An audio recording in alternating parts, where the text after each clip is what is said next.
সাথী সাথী, হ্যাঁ বড় মা বলেন। এত বেলা হয়ে গেছে, তোর বড় মাকে এখনো খাবারটা দিয়ে আসিসনি? থালকোটা মেজে খাবারটা দিয়ে আসছি বড় মা। সেই সকাল থেকে এখনো থালগুলো মাজা হয়নি? কি করছিস এতক্ষণ? আমি সকাল থেকে বসে আছি নাকি? ঘুম থেকে উঠে ঝাড় দিলাম, আপনাকে রান্না করার জন্য পানি এনে দিলাম, সবজি কেটে দিলাম, সব কাজই তো করেছি। কত কাজ করিস সেটা আমার ভালোই জানা আছে। একটু ঘুম করলে এটা করলাম ওটা করলাম, বাড়ির সব কাজ ও একাই করি। বাপ মা তো ওদিকে শান্তি পেয়ে গেছে। যত বেলা হয়েছে আমাদের, তিন বেলা ঠেসে ঠেসে খাবে আর একটু ঘুম করলে মুখে মুখে কথা। কি হলো এখন দাঁড়িয়ে থাকলি যে? যা থালা বাজে খাবারটা দেয় গা।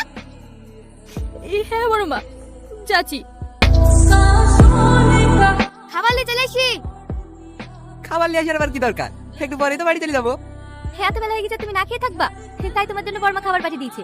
খেলাও, মুখ হাত পা দিয়ে আগে খেলাও। রাজু, কি হয়েছে তোর গালে? ও কিছু হয়নি বাবা, খেলতে গিয়ে পড়ে গেছি। তোর বড় মা তোকে মেরেছে তাই না? না না, বড় মা আমাকে মারবে কেন? বড় মা তো আমাকে অনেক ভালোবাসে। কত যে ভালোবাসে সে তো আমি নিজের চোখেই দেখতে পাই।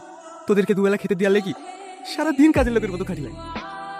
কিন্তু কি করবো বল, তোদের এই কিছু বলতে গেলে সংসারে অশান্তি লেগে যায়। হে তুমি কি বলছো বড় আব্বু?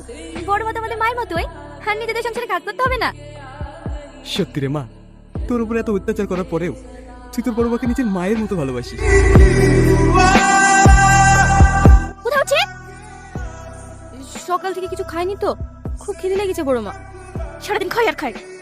ঘরে একটা বাজার নাই, টেবিলের উপর 200 টাকা আছে, যাকে বাজারটা করলে আয়। খেয়ে বাজারে গেলে হতো না বড় মা? তো তাহলে কি সারাদিন বাজার করে দেখবে নাকি? যাকে বাজারটা করলে আয়, তারপর খাবি। ঠিক আছে বড় মা। এই মাছটা কত কেজি দাদা? 200 কেজি। বুবু আমার খুব খিদে লেগেছে, 10 টাকা দাও না। মাছটা কেটে দেন।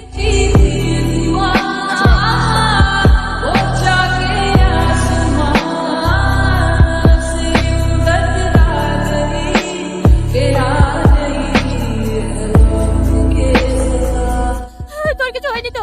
কোথাও লাগেনি তো? তুই ঠিক আছিস? ওর কিচ্ছু হয়নি, ও একদম ঠিক আছে। আপনাকে অনেক অনেক ধন্যবাদ। আপনি যদি আজকে আমার ভাইটাকে না বাঁচাতেন তাহলে এই পৃথিবীতে আমার আর আপন বলতে কেউ থাকতো না। ধন্যবাদ দেওয়ার কি আছে, এটা তো মানুষের কর্তব্য। চল রাজু,